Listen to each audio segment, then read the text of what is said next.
أما بعد فأعوذ بالله من الشيطان الرجيم بسم الله الرحمن الرحيم پڑھیے الصلاة والسلام علیک یا رسول اللہ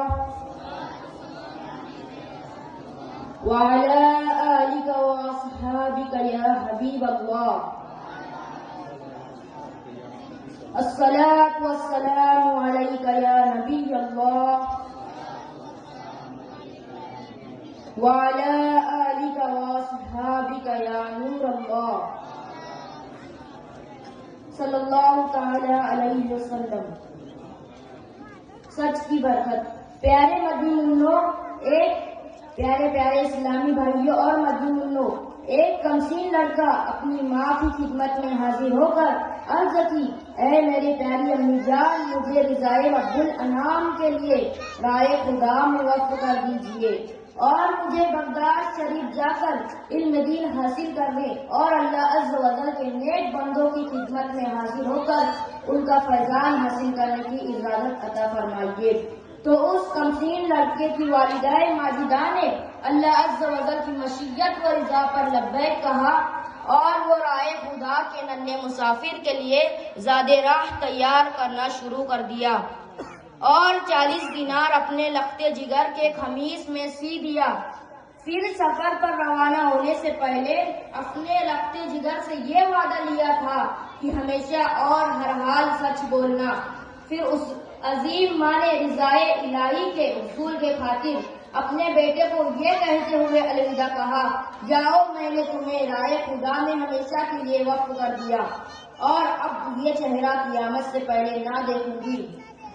بس رائے خدا کا وہ ننھا مسافر علم دین حاصل کرنے کے جذبے سے سرشار اور اولیاء اکرام علیہم السلام کی محبت کو سینے سے لگائے ایک قافلے کے ہمراہ سور بغداد چل پڑا۔ راستے میں 60 ڈاکوؤں نے قافلے کا راستہ روک کر لوٹ مار کرنے لگے اور انہوں نے کسی کو بھی نہ چھوڑا، ہر ایک کا مال و اسباب چھین لیا، مگر اس کمسین لڑکے کی کم عمر جانتے ہوئے اسے کسی نے بھی کچھ نہ کہا۔ پھر ایک ڈاکو نے پاس سے گزرتے ہوئے ویسے ہی پوچھا کہ اے کمسین لڑکے، کیا تمہارے پاس بھی کچھ ہے؟ کمسین لڑکے نے بے دھڑک جواب دیا، جی ہاں میرے پاس 40 دینار ہے۔ ڈاکوؤں نے مذاق سمجھا اور آگے چل دیا۔ پھر اسی طرح اور ایک ڈاکو نے بھی ویسے ہی پاس سے گزرتے ہوئے اس سے پوچھا تو اس نے ابھی بھی وہی جواب دیا کہ میرے پاس 40 دینار ہے۔ وہ دونوں ڈاکو اپنے سردار کے پاس گئے اور بتایا کہ سردار، قافلے میں ایک ایسا لڑکا ہے جو اس حال میں بھی مذاق کر رہا ہے۔ سردار نے کمسین لڑکے کو بلانے کا کہا اور وہ آیا۔ اس نے اب بھی وہی جواب دیا جو پہلے دیا تھا۔ سردار نے تلاشی لی تو واقعی 40 دینار مل گئے۔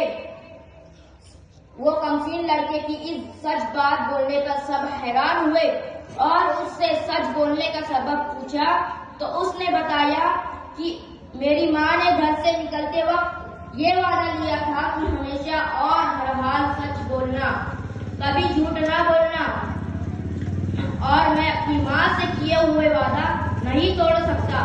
ڈاکوؤں کا سردار رونے لگا اور کہنے لگا، ہائے افسوس، صد افسوس، یہ کمسین لڑکا اپنی ماں سے کیے ہوئے وعدے کو اس طرح پورا کر رہا ہے اور ایک میں ہوں کہ کئی سالوں سے اپنے رب عز و جل سے کیے ہوئے وعدے کی خلاف ورزی کر رہا ہوں۔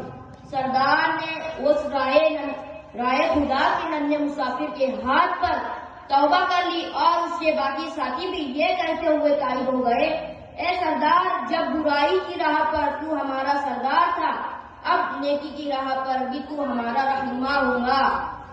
پیارے